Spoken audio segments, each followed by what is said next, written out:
다 기억하시겠습니다만 민주당이 지난 총선에서 180석을 차지한 뒤에 20년 집권을 얘기했던 게 불과 2년 전입니다. 하지만 그 뒤로 계속 내리막길을 걷더니 이제는 당의 앞날을 걱정해야 하는 상황이 됐습니다. 그 이유가 어디에 있는지 그리고 앞으로 어떻게 될 건지 민주당을 취재하는 장용욱 기자에게 물어보겠습니다. 자, 장 기자 어서 오십시오. 자, 지난 대선 과정에서도 이 계파 갈등 불안하긴 했는데 특히 이번 지방선거 끝나고 갈등이 터져나오는 근본적인 이유는 어디에 있습니까? 네, 바로 이 다음 총선에 공천권을 갖는 당대표를 선출하는 8월 전당대회를 불과 2달 앞뒀기 때문입니다. 예. 이 어느 쪽이 당권을 잡느냐에 따라서 한쪽은 물갈이 대상이 될 수 있다는 점에서 양쪽 다 위기감이 클 수밖에 없는 상황이라 그만큼 갈등이 격화되고 있는 겁니다. 그러니까 쉽게 얘기하면 이재명 의원이 대표가 되면 이른바 그 반대쪽에 섰던 의원들이 공천받기 어려워지고 그 반대로 되더라도 마찬가지다 이런 얘기죠. 그런데 네. 이런 상황에서 쇄신이 되겠습니까? 네, 사실 좀 애매한 상황입니다. 이 국민께서 드신 회초리를 달게 받고 성찰하고 쇄신하겠다. 이게 바로 박홍근 원내대표가 오늘 한 말입니다. 예.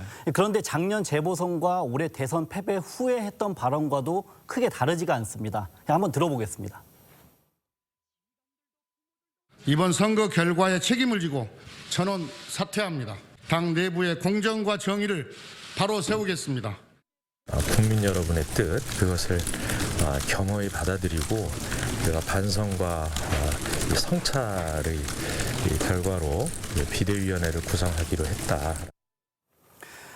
네, 이렇게 같은 말이 반복되다 보니까 예. 현재로서는 이번에 정말 달라질까에 대해서 아직 확신을 하기는 좀 어려운 게 사실입니다. 예, 사실 반성하고 쇄신하겠다는 건 어느 정당이나 선거 지고 나면 하는 뭐 교과서 같은 말이기 때문에 크게 의미 둘 건 아닌 것 같고요. 결국은 실행하느냐 마느냐 이게 문제 아니겠습니까? 네, 그렇습니다. 실제로 지난해 재보궐 패배 뒤에 민주당의 일부 초선 의원들이 일명 이게 조국 사태 사과문을 냈는데 예. 이 바로 강성 지지층이 초선 오적이라며 이 문자 폭탄과 비난을 쏟아내자 이걸 슬그머니 철회한 바가 있습니다. 또 지난 대선 패배 직후에도 이 위장 탈당 등 온갖 꼼수를 동원해서 이 검수완박법을 강행 처리하기도 했습니다. 그 결과가 이번 지방선거 때 이 정당 지지율로 볼 수 있는 이 비례 광역의원 득표율을 보면 이 국민의힘이 51%로 민주당 41%보다 10%포인트나 앞서 있습니다. 예. 불과 2달여 전엔 대선 때 양당 후보 간 득표율 격차인 0.73%포인트보다도 더 벌어진 겁니다.